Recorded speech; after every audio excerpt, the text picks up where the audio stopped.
आपण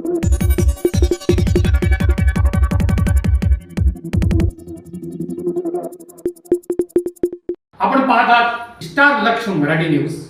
वेद नवे युगाचा, कुठेही कधीही केव्हाही.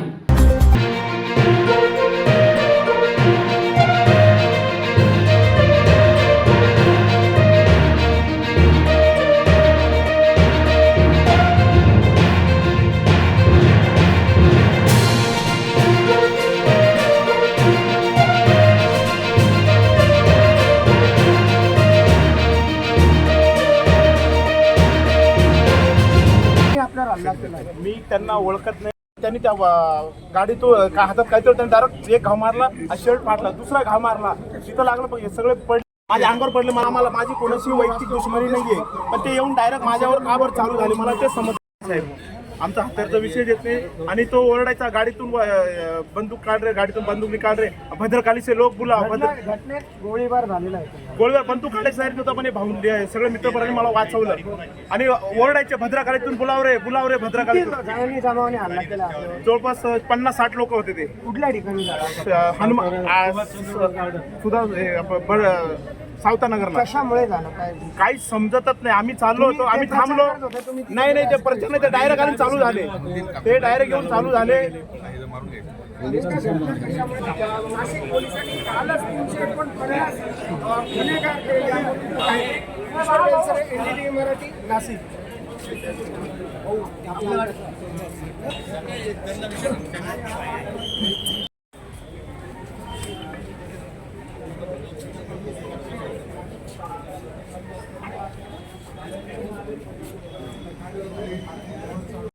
एकाने बंदूक फायर केली आणि ती बंदुकीच्या दस्तात एकाच्या कपाळावर मारला. हे असं करून यांना निवडणूक जिंकायची ब्रिटिश धरून कधीच हे निवडणूक जिंकू शकत नाही. निवडणूक त्यांनी आजच हारलेली आहे. त्यामुळे त्यांचा आता हा संताप होतो आहे. त्यामुळे ह्या अशा अघोरी कृत्य करतायत. ही उद्धव सेनेला माझी विनंती आहे की तुम्ही असं सन्माननीय बाळासाहेब ठाकरेंना अशी शिवसेना अपेक्षित नव्हती. तरी पनवेलवरून आलेले कोण गुंड कुठल्या विशेष फायरिंग झाल्याचं म्हणता, नेमकी सत्यता काय? हो, फायरिंग झाली. CCTV फुटेज आम्ही मागवले. 100% फायरिंग झाली. आणि फायरिंग करून तो बंदुकीचा दस्ता असं आमच्या कार्यकर्त्याच्या कपाळावर मारला. नाशिकचं त्याच्यामध्ये प्रतिष्ठा आहे. अशा प्रकारे निवडणुकीमध्ये होणं आणि एक महिला आमदार लढत असताना, एक महिला नेता लढत असताना अशा प्रकारच्या गोष्टी होण्याचे माझ्या कार्यक्रमावर हल्ल्याचा मी तीव्र निषेध करते आणि पोलिसांना विनंती केली की त्याची चौकशी करावी आणि त्यांच्यावर कारवाई करावी. त्यांच्या प्राण घेण्याचा प्रयत्न केलेला आहे, त्याच्यामुळे त्यांच्यावर अटेम्प्ट टू मर्डर दाखल करावे अशी आम्ही मागणी केली. एक गोळीबार पण झाला असं भाजपच्या शिवाय बाहेर जे लोक होती ती बाहेरची दिसली नव्हती. त्यांचं सगळं ते म्हणणं आहे, पण ते रेकॉर्डवर घेतील. पोलीस त्याच्यावर आता भाष्य करून त्यांचं ते म्हणणं आहे. त्यांनी ते मला सांगितलं योग्यच. त्यांनी जे मला सांगितलं ते आपण जे बोलताय तेच योग्य. हे फार गंभीर गोष्ट आहे. अशा प्रकारे नाही झालं पाहिजे. जे लोक वेगवेगळ्या गुन्ह्यामध्ये तडीपार आहेत, मुकामध्ये आहेत, असे लोक जर येऊन इलेक्शनमध्ये हस्तक्षेप करत असतील आणि महिला उमेदवार असताना अशा प्रकारे तिच्या कार्यकर्त्यांना हल्ला करत असेल तर कसे करत नाही का? चुकीचं आहे. याचा निषेध करतात. तात्काळ चौकशी संशयित आहेत आणि कोण त्यांनी केलं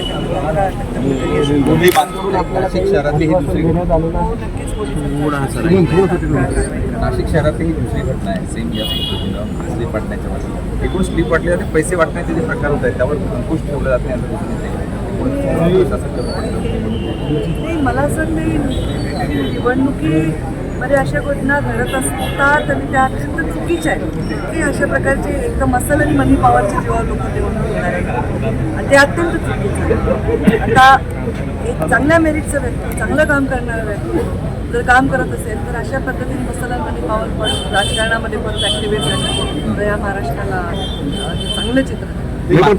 निवडणूक आयोगाचं जे पथक आहे, भरारी पथक, ते बॅगा तपासण्यामध्ये ते या ठिकाणी अशी घटना होतं. काय वाटतं तुम्हाला? त्याला पण आवाहन करेन की आपण याच्याकडे पण लक्ष दिलं पाहिजे.